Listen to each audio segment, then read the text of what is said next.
there, welcome to Skeleton Key Productions. I'm Crime Grows Kokon. Let's get into the video. Today's video we're asking the question of what if the US Constitution was never ratified? Now for most of our videos we kind of talk a lot about the context and stuff. However, in previous videos we've already kind of covered a lot of the ground for this, right? So definitely check out our video on the long road to American and Irish independence, because in that clip video there we kind of cover a lot of the background with regards to the Revolutionary War. But in this video, we're going to kind of skip over the Revolutionary War period and we're going to be focusing just on the framing of the Constitution. Actually, next week's video is going to be largely influenced by this general topic, yeah, and that's why I've written a draft for an English Constitution. Now, a lot of the debates which kind of were circulating during this time with regard to the Federalists and the Anti-Federalists, which we're going to get into a little bit if you don't understand those terms, that's kind of what we're going to be talking about in the next video. So hopefully, fingers crossed, I'm going to have one of my friends who's also going to be a part of the video, and we're going to basically be going through the Constitution bit by bit, and we're going to be explaining different things and debating pros and cons of different parts of the argument. But it's all to do with what the role of government ought to be, right? And this is something which the founders in America were debating, and this is what I've and some of my friends have been debating as well. Definitely stay tuned for that video. If he's not able to make it, it's fine. I'll just do it by myself. And yeah, so definitely stay tuned next week, regardless of whether he's there or not. But yeah, so anyway, now we can kind of dive into the actual history of the US Constitution. So between July of 1776 and November of 1777, you end up having a series of debates, and this set up the Articles of Confederation. So this is within the Second Continental Congress, which lasted from 1775 to 1781. So within this kind of gave a rough outline, yeah, for how the different states should kind of be set up, because up until this point, the 13 colonies had been very separate entities, which kind of been very self-governing, and so they hadn't really had much of a need to kind of come together as such, right?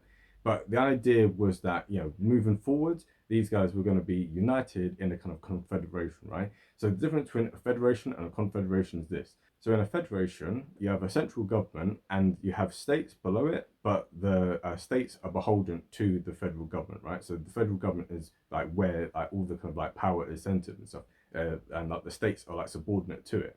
However, in a confederation, it's the opposite, right? So you have a federal government, but it's very, very weak, and the federal government is subordinate to the states themselves. So this is kind of how the system of America was kind of set up in those early days, whereas confederation, where each of the states have a lot of autonomy and the central government there is very, very weak. So in 1781, the Continental Congress is replaced by the Congress of the Confederation, and this lasts from 1781 until 1789. So the reason why it took 4 years between 1777, when these debates were had, and 1781 for the things to get ratified is twofold. First of all, Revolutionary War is going on, so people kind of have their mind focused on other things. And two, which is the kind of more prevalent kind of constitutional matter here, is that the very last state which ratified it was the state of Maryland. Now, in this Articles of Confederation, you needed to have pretty much a unanimous decisions when it came to a lot of things. And when it came to ratifying or amending the Constitution, it needed unanimous support. So Maryland being the very last state which ratified it, now the Articles of Confederation could finally come into force, right? So the reason why Maryland, yeah, and many of the other smaller states which were kind of on the Atlantic coast, the reason why it took so long for them to agree to this new Articles of Confederation is a certain issue with regard to the Northwest Ordinance and with regard to all the kind of territories which are kind of east of the Mississippi River, right? So during this time, the new United States had basically claimed all the territory east of the Mississippi, and these new territories, there's a debate about what would happen to them, right? Would these territories eventually become their own states, or would the existing states, basically expand westward and continue to grow from there? So obviously states like New York, Pennsylvania, Virginia, etc., these states here, which have easy kind of access to these western territories, they're very much in favor of the latter, because obviously they want to continually expand their territory. However, these states here like Maryland and other ones which are kind of stuck on the coast, it's obviously much more difficult for them to be able to claim territory out west. So the big fear of these smaller states is that if the Articles of Confederation goes into force without any kind of compromise on this, right, then what's going to happen is that the states, which are already quite large, right, which have access to the West, they're going to continue to expand, and so their power and influence is going to continue to grow, while the smaller states on the coast are going to maintain the same size, but they're going to lose influence, right? So it was only when you end up having this compromise where it's like, okay, all these new territories will become new states. That's when Maryland and other smaller states agree to the policy. But before kind of talking about all this and stuff, right, we have to kind of focus more on what was the Articles of Confederation? How did it differ from the US Constitution, which would later be adopted? Well, the thing is that the main thing that these states were worried about was having a strong central government, and in particular having a strong executive. So the American colonists, when they fought the Revolutionary War, it was out of fear of basically what they saw as the tyranny of the British government, right, and the tyranny of the British king. So what they saw it as was that, you know, the power of the individual states was being taken away from them, and it was being taken away from them both by a central government out in London, but also by a king, right? So a very strong executive. So for them, they was like, we don't want to basically get rid of all of that just to basically have like the equivalent of a king here in America, and the equivalent of like a very strong parliament here in America. So for them, they was like, okay, we'll accept this, but it has to be a situation where us as individual states have as much power as possible. So for instance, when we talk about the president of the Confederation, presidents then could only serve for a maximum of 1 year out of 3. So this meant that, you know, if you have a president serving for 1 year, he's not allowed to run again for another 3 years afterwards, right? So this basically kind of stops there from being presidents being able to take a lot of power. You know, so they got this idea from like ancient Rome and from like the ancient Greeks, which is basically having a way of restraining the power of like an executive, right? But within a period of just 7 years, yeah, so from 1781 to 1788, you end up having 10 presidents of this confederacy, right? So this kind of gives you an idea of just how kind of unstable this whole kind of like setup is, right? Then also with regard to the Congress there, right? Now they had a Congress, and the Congress was the only ones who could declare war on like foreign powers, providing of course that the states were not like invaded. If they were invaded, then they could declare war on foreign powers, right? But with that, there's the proviso that the Congress has no tax collecting powers, right? So this is a problem that we found within the Revolutionary War period as well, right? You know, so people like George Washington and Alexander Hamilton, they really found this problem when they were trying to conduct the war effort, right? What they found was that they were continually having to go to Congress and beg each of the states, please can you give us some money in order to fight this, right? And if the states decided, yeah, we don't really feel like it this month or this year or whatever, or, you know, like there was no central authority which could compel the states to actually raise this revenue and give it to the armies, right? So this meant that, you know, the war effort was basically won kind of by luck, and it wasn't because of like the kind of great efficiency, right? And this is a big fear that many people like George Washington and all these other people had, right? Which is that this new Article of Confederation was incredibly weak, and while it preserved the liberty of the individual states, it made it so that, you know, if like a power like the British Empire decided to invade again, it made it very, very difficult to actually conduct a proper like war against them. On top of that as well, there was no provision for the maintenance of a peacetime army or the existence of a navy either. So each of the states were not allowed to have peacetime armies either. However, they were compelled to maintain their own militia. So, you know, so if the United States was invaded, then like kind of a militia would kind of be raised in different states, and then it would like go to basically fight off like the invaders and stuff, right? So there was that. However, that's again kind of quite a weak thing. So it doesn't really like, it's not very good for the kind of common defense of the different states. And on top of that, even during wartime, when there is an army that's set up, each of the states are the ones who are appointing all the different officers within that, right? So again, the central government doesn't even have the authority to appoint officers, right, within its own army. So these many different problems. On top of that, when it comes to like the makeup of like the Congress, so each state has one vote within this. So This means that more populous states like New York and Virginia, etc., are kind of left out in this, so it's very much like, each the state kind of has its own kind of vote.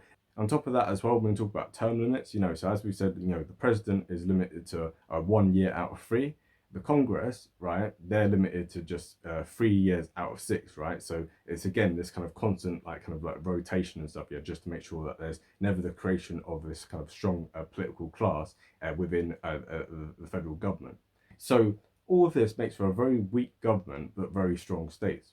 But in time of crisis is not really what you want, right? So if you're trying to pass a law, you need 9 out of the 13 states to approve it. If you're trying to add new states, again, you need 9 out of 13 states to approve it. And if you want to make an amendment to this Articles of Confederation, right, or you want to ratify anything, etc., you need unanimous support from all 13 states, right? And that's nearly impossible to do, in order to get completely unanimous support, right? So this made it very, very difficult to change anything, right? So it meant that basically the Articles of Confederation was kind of frozen, right? And it's very difficult for the people to be able to change. So in 1786, you end up having something called Shays' Rebellion, right? So this was basically a Revolutionary War veteran called Shays, and he was in the state of Massachusetts, and he was in debt to people, and he basically led a rebellion of all the people who were debtors, right, within that state, and they basically rose up, right? Now, this was eventually crushed by George Washington. However, it was a situation where a lot of the different states were kind of unwilling to kind of spend money and to send militiamen there to kind of quell the uprising. So this kind of showed once and for all, to the elites within the United States, that actually in time of crisis, right, where the people were rising up, there's no mechanism to kind of put these people back in their place, right? So the elites within America, especially in those times, were very anti-democratic. Yeah? So bear in mind, of course, at this time, there's no idea of universal male suffrage. So only property owning white males could vote, right? So this kind of gives you an idea of the kind of people who are running America at this time. So many of the founding fathers, they're very, very wealthy people, and they're worried that their business interests are going to be interfered with, right? You can read this throughout the Federalist Papers. It's basically this kind of fear of the tyranny of the majority, right? So that's what they wanted to kind of guard against. And so they felt that the Articles of Confederation was so weak that they wasn't able to kind of actually defend the interests of this kind of opulent minority, right?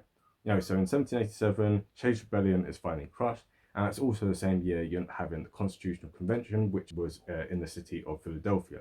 So this is where the founding fathers kind of came together and said, right, we need to scrap the Articles of Confederation. Even though it goes against the terms of the Articles of Confederation to do this, we need to just completely scrap the whole thing. There's no point trying to amend it. It's just going to take too long. We just need to set up a whole new constitution from scratch and, just move forward from there.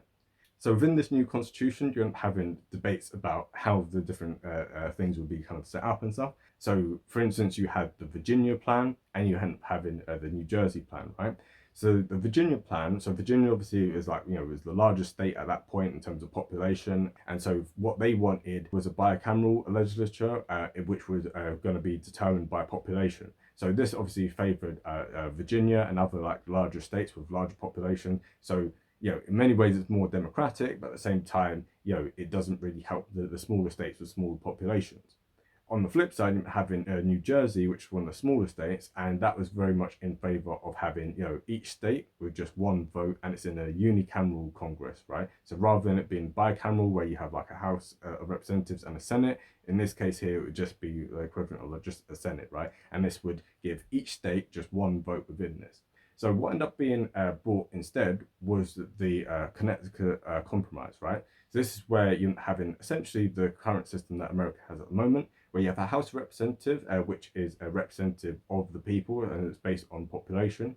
But you have a Senate in which each state has 2 senators, right? And in those days, before the adoption of, I believe, the 16th Amendment, or was it the 17th? I think, no, 17th Amendment, right? So in 1913, that's when a senator's elected by the people of the states.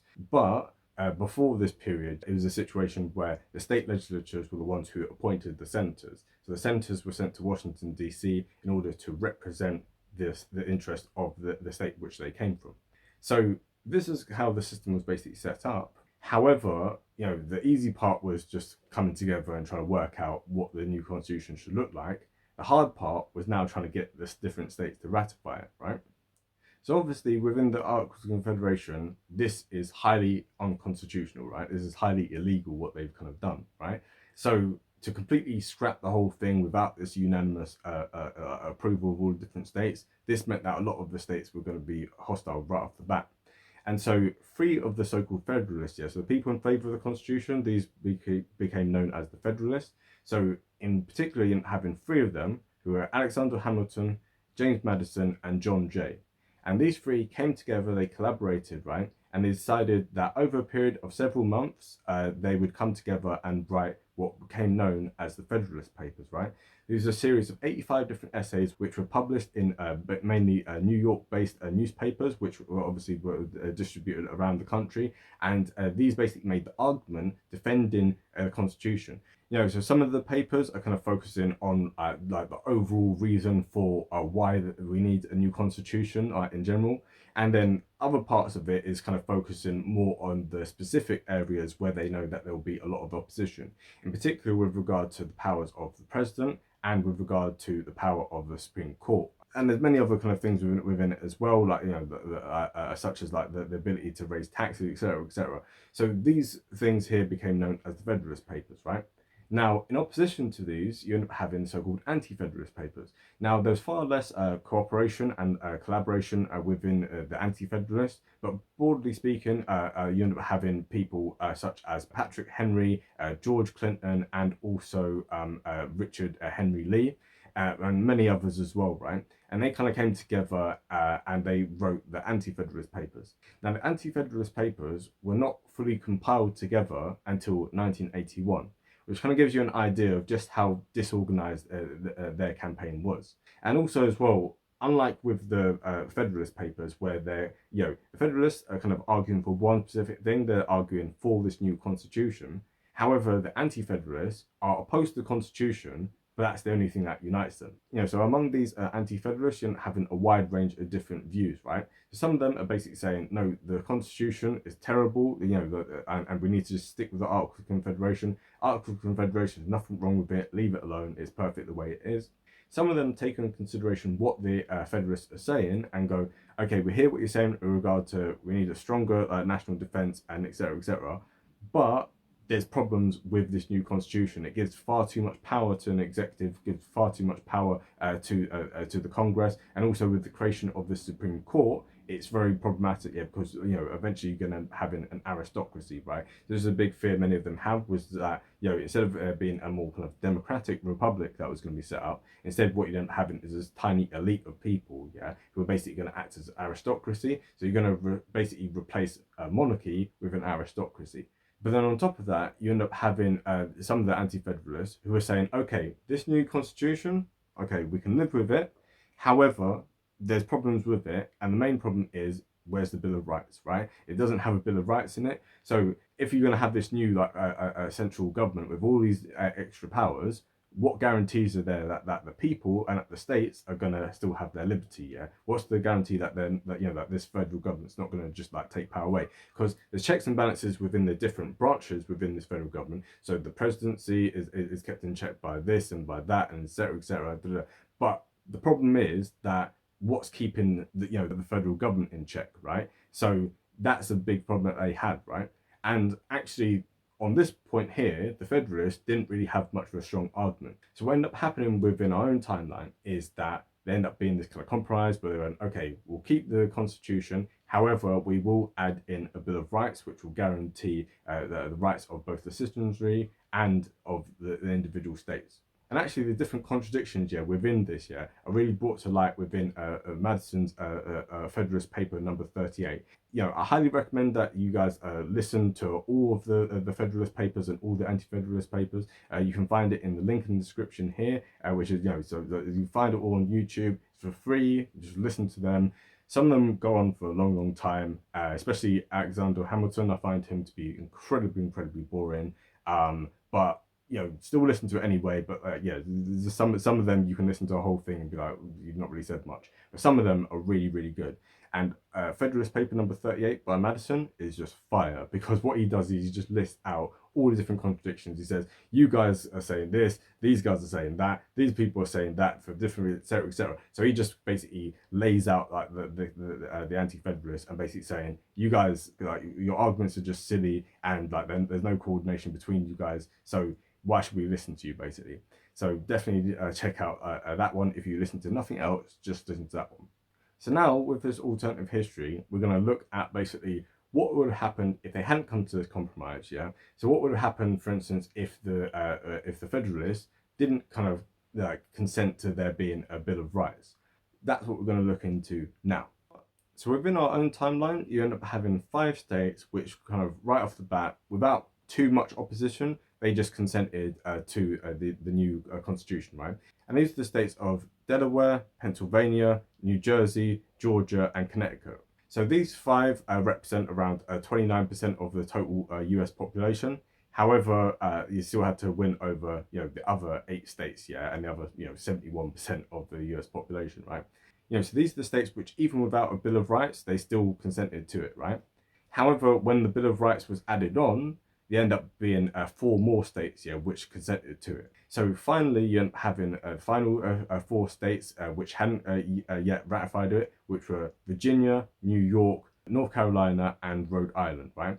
So in order to persuade these 4 states, you're having to have a massive campaign, which went to these states and got the most prominent Federalists from each state to basically make the argument saying, this is why Virginia should support this, is why New York should support this, etc., etc. And so eventually these 4 states end up ratifying it, and so the US Constitution went into place.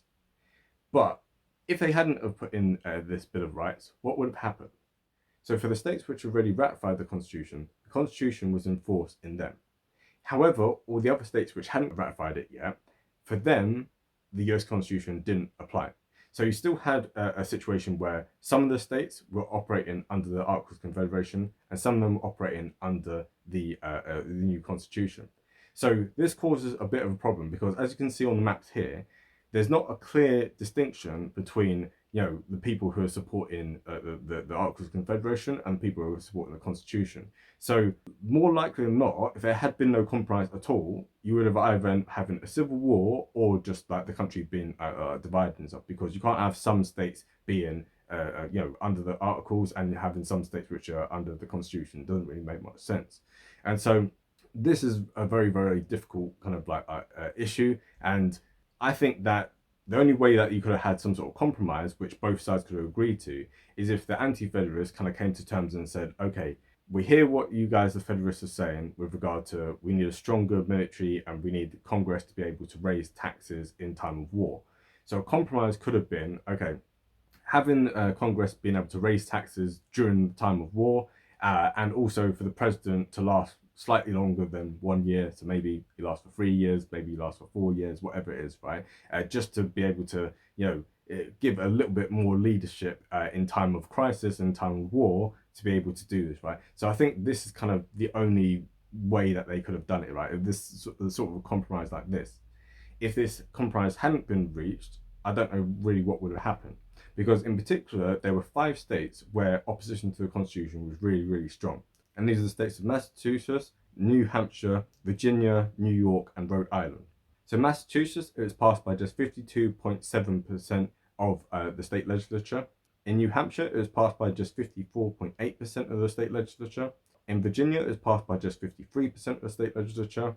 In New York, it was passed by just 52.6% of the state legislature, and Rhode Island, which was the very last state to ratify the US Constitution, it was passed by just 51.5% of the state legislature there. So if there hadn't been a Bill of Rights, we can imagine very clearly that these 5 states, where it's kind of at a knife edge, probably wouldn't have agreed to it, right? And these 5 states combined add up to about 40% of the US population at this time. So it's not as clear cut as it would have been in the Civil War within our own timeline, because that was largely southern states versus northern states, and while you had some people in some of these southern states who were opposed to secession, by and large it was kind of done on a statewide basis. However, in this instance here, where it's 50-50 either way, it's very much a knife edge. So each of the individual states, if there was to be a civil war, it would be a civil war within these states. Much as we said was the case with the American Revolutionary War, where it was basically a civil war between the Loyalists and the Patriots, right? So you would have seen kind of a continuation of that, right? You would have basically seen like a flare up of that along the Federalist lines and like the anti-Federalist lines. Now, in hindsight, the anti-Federalists were right in many regards. If you listen to the Federalist Papers and then you listen to anti-Federalist Papers, it's quite hard to come to conclusion that the Federalists were right, right? They were right in some areas, but for the most part, the anti-Federalists tend to be right because the anti-Federalists could see that giving the president as much power as the current US Constitution gives would eventually lead to the office of the presidency becoming far more powerful, right? And they essentially become like a king. So even within the lifetime of the founders, right, you saw that the power of the presidency got greater and greater, and certainly in the last 150 years, the president has gone from quite a minor figure to basically being like the person who everyone is fighting over every 4 years, right? And part of the reason why people always fight over the president is because the president is the one who appoints Supreme Court justices, right? Now, the Supreme Court, that was a creation of the US Constitution. So under the Articles of Confederation, like we said, the judiciary is in the hands of the individual states. However, with this creation of Supreme Court, this is the exact embodiment of what the anti-federalists were talking about when they spoke about an aristocracy. So if you have a 5-4 decision on the Supreme Court, you're not having a situation whereby 5 people who no one's elected, they've been appointed by the president, these 5 people can basically become the law of the land, right? So over the last 250 years or so, some people have supported some Supreme Court decisions and some people have opposed them. So for every single person, no matter what your political leanings are, there's been some court decisions where people have really supported it, and there's been some court decisions where people have really opposed it. But the point is that you're putting too much power in the hands of too few people, and this was a big fear that the anti-federalists had, and therefore each election cycle, when everyone is voting for who's going to be the next president, they're thinking about who's going to be put on the Supreme Court.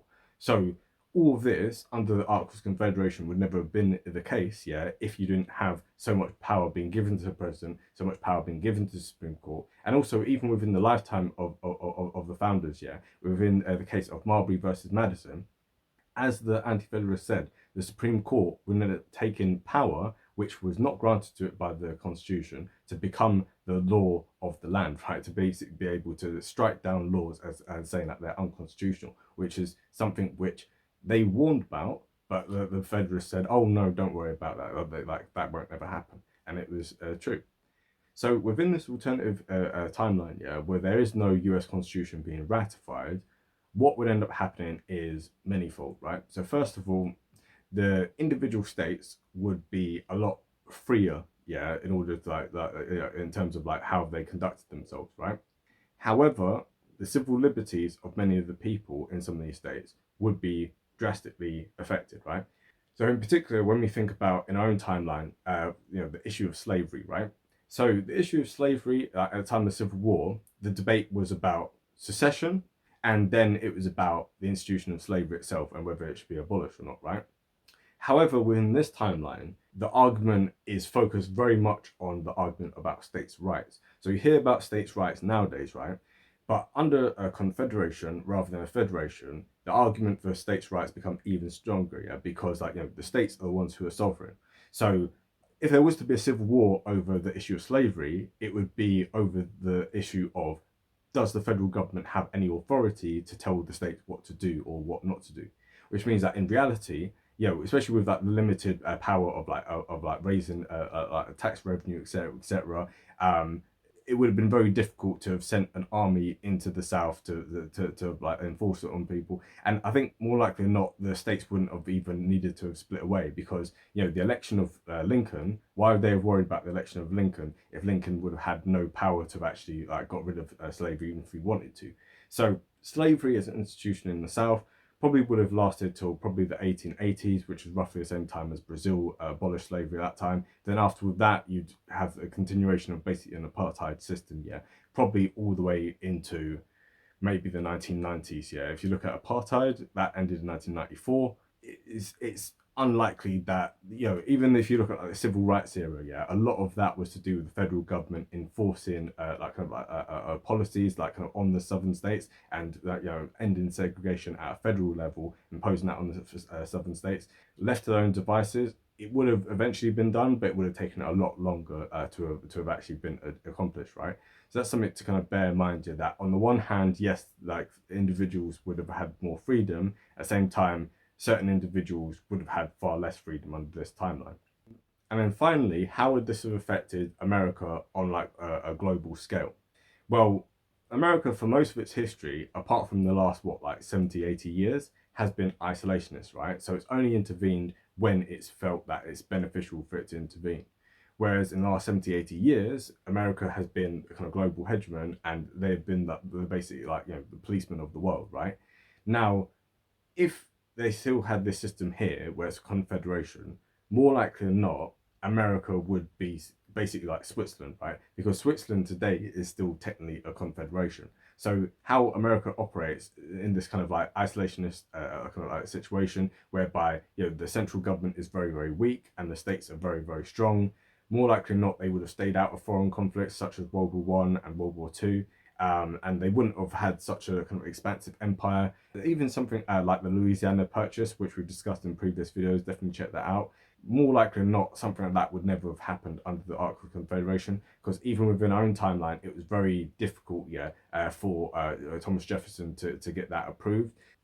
So something like that under a much weaker system, where the executive doesn't have as much power to just be able to make purchases like that, it's unlikely something like that would have happened. So America would have been kind of just stuck to these states east of the Mississippi River, and that would have been it. So it still would have been a very, very powerful country, still be a very wealthy country, but it still would be a country which was not able to project its force around the rest of the world. And you can say that's a good thing, you can say it's a bad thing, but just bear in mind that the world, and America of course, would be fundamentally different if the US Constitution had never been passed.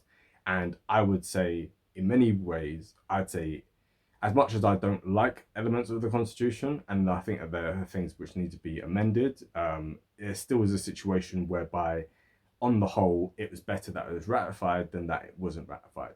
But that's just my opinion. Let me know in the comment section what you think, whether you think it should have been ratified, whether you think Articles of Confederation was better, whether there could have been some other sort of compromise which would have been better. Let me know in the comment section. But in the meantime, definitely hit the like button if you haven't hit the like button already. We're trying to hit 20 likes per video. We've been slacking people. We've been seeing it recently. We need 20 likes per video, that's bare minimum. And also as well, with a subscription, obviously we're rising up, back on the feet. So we are doing better with the subscriptions. However, there's still 5,000 people each month who are watching, who have not subscribed. Don't know what you're doing, but join the club, join the gang, subscribe if you haven't already. And we've got merch on Instagram as well, so hit us up with that as well if you're interested in some merch. And as we said, the next video is going to be on the English Constitution.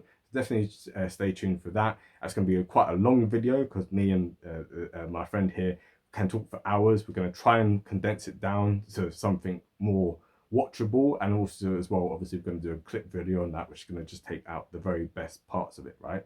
But anyway, with that being said, have a great day, and bye.